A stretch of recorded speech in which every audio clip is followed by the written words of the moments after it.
Oi gente, tudo bem com vocês? Sejam bem-vindos a mais um vídeo aqui no canal. E hoje eu vou falar da importância de ter um bom currículo, né, para o ano de 2022, vai começar aí. Esse ano tá acabando, mas eu já vou começar as diquinhas de 2022 para quem quer, né, começar já a preparar o seu currículo, já para começar a enviar vaga já em janeiro. Então, separei aqui as principais dicas e aí vou passar para vocês. Vamos lá! A importância de fazer um bom currículo online para 2022. A gente sabe que é tendência, né? Os currículos online, currículo enviado em PDF por e-mail, preencher vaga no site. Então, hoje em dia está cada vez mais escasso o currículo impresso aí. Poucas empresas recebem, apenas pequenas empresas ou locais mais de interior, essas coisinhas assim, né? Mas a maioria são todas voltadas para o currículo online. Então, as dicas de hoje vão ser voltadas para o currículo online, seja em PDF, ou seja em preencher os dados no site, ou, enfim, qualquer outro tipo de modalidade, né? Tem vários sites que você pode até só cadastrar o seu currículo online. Enfim, vamos lá. Ter um currículo, né? Um bom currículo hoje em dia é indispensável. Seja qual for a vaga que você vai querer conquistar, tudo começa pelo currículo. Então, ter um currículo online disponível e atualizado é essencial, né? Principalmente na versão online. Então, sempre está atualizando lá o currículo. Fez um curso novo, coloca no currículo, né? E isso serve também para o LinkedIn. O LinkedIn tem um espaço lá que você coloca as suas experiências, né? E você pode anexar um currículo. Então, quando você anexar, lembra sempre de atualizar no LinkedIn e nesse arquivo do currículo atualizar também para colocar em anexo lá no LinkedIn, tá? Para não ter essa divergência de dados. Vamos lá, não espere para fazer, né, essa atualização do currículo, nem um currículo profissional online, só quando você estiver procurando uma vaga. Porque muitas empresas hoje em dia pesquisam perfis de pessoas, né, de candidatos, sem estarem anunciando vagas. Então, elas vão, tipo, nas redes sociais, ou nesse banco de dados de currículo, que nem eu falei para vocês lá no começo, que tem, né, que você consegue deixar o seu currículo lá no banco de dados, e as empresas só vão e pesquisam os perfis que elas querem contratar e chamam para entrevista. Então, é muito importante ter sempre atualizado e não ter o seu currículo disponível só quando você está procurando uma vaga, né, porque vai que surge uma oportunidade melhor, você já está com o seu currículo ali pronto, enfim, a empresa lhe liga e você tem como, né, escolher qual é o melhor para você. Bom, um currículo online, ele deve conter os dados profissionais, as informações da carreira, as experiências de trabalho, habilidades, cursos e do mesmo jeito do currículo impresso ou qualquer outra modalidade de currículo. Mas ter esses dados atualizados, né, vão fazer com que você saia na frente. Então, por exemplo, um curso novo que você já fez, isso vai fazer toda a diferença, tá? Currículo online. Diferente do currículo impresso, o currículo online ele deve conter o máximo de informações sobre o candidato possível, porque essa primeira análise, né, muitas empresas hoje usam softwares que aí eles pesquisam automaticamente palavras-chave que estão no currículo. Então, se você conseguir colocar o máximo de informação sobre você, é bem bacana. Agora, sem, tipo, exagerar, né? Não precisa ter 5 páginas de currículo, mas, tipo assim, colocar tudo que a vaga pede. Eu vou explicar isso daqui no próximo slide aqui. Vamos supor, né? Já que você vai ser encontrado nessa primeira fase por um robô, provavelmente, né? Muitas empresas estão usando softwares.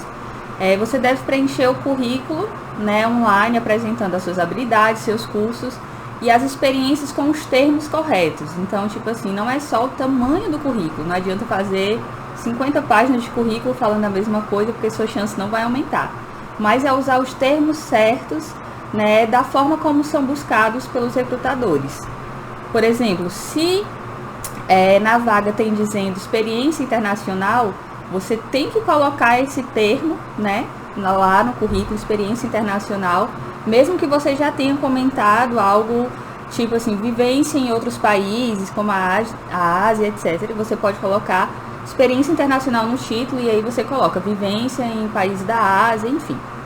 Coloca o que realmente de fato foi a sua experiência internacional. Então, sempre tenta usar as palavras-chave que estão na descrição da vaga. Isso vai fazer, né, o robozinho que está lá procurando, ele vai pesquisar, por exemplo, eu só quero candidatos que tenham experiência internacional. Então, se no seu currículo tiver escrito experiência internacional, a chance de você ser chamado vai aumentar muito, muito mesmo, porque aí você vai já ser selecionado nessa primeira fase de currículo, tá? Então, sempre o primeiro passo é analisar o que a vaga pede, né, o que o anúncio da vaga pede, para depois você fazer o currículo, que aí você pode fazer certinho.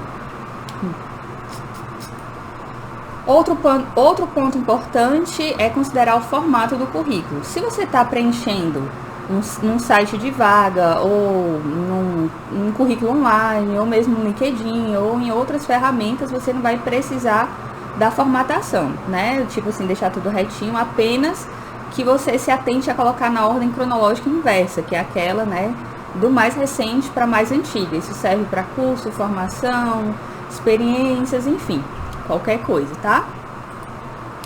E como formatar um currículo corretamente? Como eu disse antes, se você for preencher no site, você não vai precisar se preocupar tanto com a formatação do currículo assim, tá? Você só vai preencher os seus dados lá, como eu disse, tendo cuidado com as palavras-chave, né? Se você já tem o anúncio da vaga, você olha as palavras-chave que estão lá no anúncio, coloca nesse preenchimento dos dados. Se você está só mantendo o seu currículo atualizado, você não vai precisar se preocupar tanto com as palavras-chave do anúncio, até porque você não tem vaga nenhuma. Mas cuidar em não ter erros de português, né? Não ter gerúndio e redundância, informação demais, né? Às vezes informação demais fica chato também. Então, o currículo em si ele é um resumo. Então, você faz um pequeno resumo com o máximo de informações que você puder colocar sobre você, informações diferentes. Então, é um resumo tipo cargo, né? Aí lá no cargo você tem a sua função, que é o que você fazia lá, o nome do cargo, né? Que é o nome, e a empresa e o período. Então, esse é o máximo de informação que você pode colocar sobre você, e você vai fazer isso resumidamente, tá? Não precisa colocar 10 páginas da sua função que você fazia lá na empresa. Então, você vai resumir o máximo de informações que você conseguir colocar. Acho que deu para entender, né?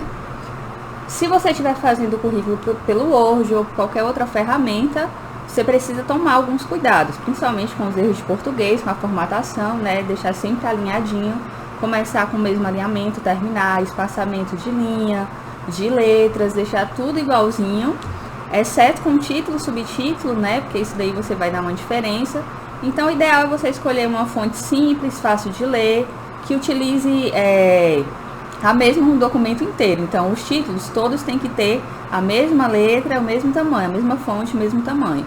Os textos, todos os textos têm que ter o mesmo tamanho, o mesmo espaçamento, tá? Aqui eu coloquei tamanho 12 ou 14 para títulos, mas dependendo da fonte, às vezes eu vou até o 16. 10 ou 11 para texto, essa sempre é padrão, eu nunca utilizo menos que isso ou mais que isso, porque aí fica ruim a leitura, ou então fica muito grande no documento.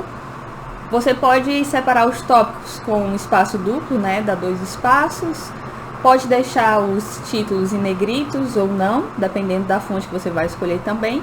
E aí você salva o documento em PDF, gente, sempre em PDF, a não ser que a empresa peça em outro formato, aí você muda o formato para o formato que a empresa pedir, tá? Como chamar a atenção sem ter experiência profissional? Essa é uma das perguntas que eu mais recebo aqui.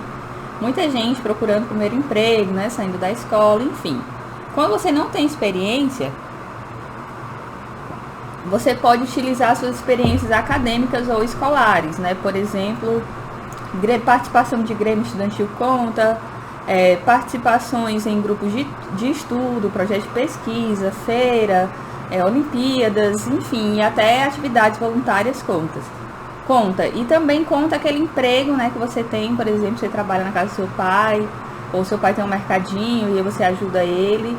Ajudei ele por tanto período, isso conta também. Eu dei um exemplo aqui de como colocar isso no currículo, tá? Por exemplo, aqui o trabalho voluntário, né? Trabalho voluntário na ONG, Casa para Todos. E aí já vem o período. Há 2 anos atuo como voluntário na ONG e tal, não sei o quê. E aí, aqui o que é que ela fazia lá? Um pequeno resumo, vocês veem que aqui tem o quê? 5 linhas pequenininhas, né? Se colocar numa fonte menor dá umas 3. Então, é o máximo de informação resumida.